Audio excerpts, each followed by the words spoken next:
क्या आपने कभी सोचा है संकट चतुर्थी पर चंद्र दर्शन क्यों किया जाता है? क्या इसका संबंध भगवान गणेश के कटे हुए मस्तक से है?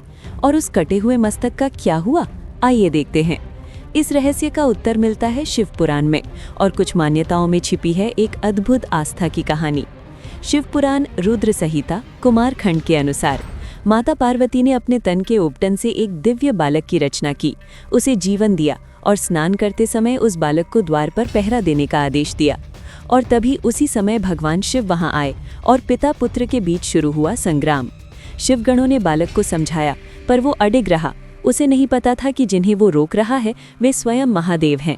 क्षण भर में स्थिति इतनी गंभीर हो गई, अंततः भगवान शिव ने अपनी त्रिशूल से उस बालक का मस्तक अलग कर दिया। जब माता पार्वती को ये ज्ञात हुआ तो उनका क्रोध भयंकर हो उठा और उन्होंने संपूर्ण सृष्टि के विनाश का संकल्प ले लिया।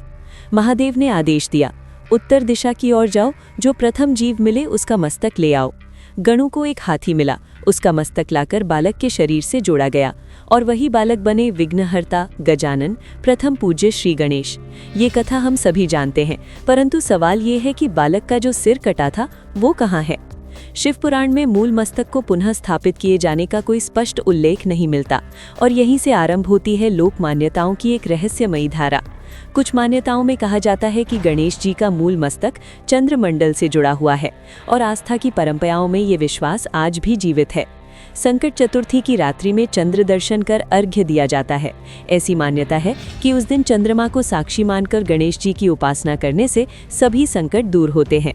शायद इसी आस्था के कारण चंद्र दर्शन की परंपरा जुड़ी हुई है।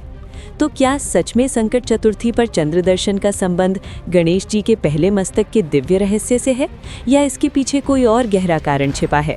वैसे आपकी क्या राय है? क्या आपने इस विषय में कोई और कथा सुनी है? तो हमें कमेंट में जरूर बताइए। जय श्री गणेश।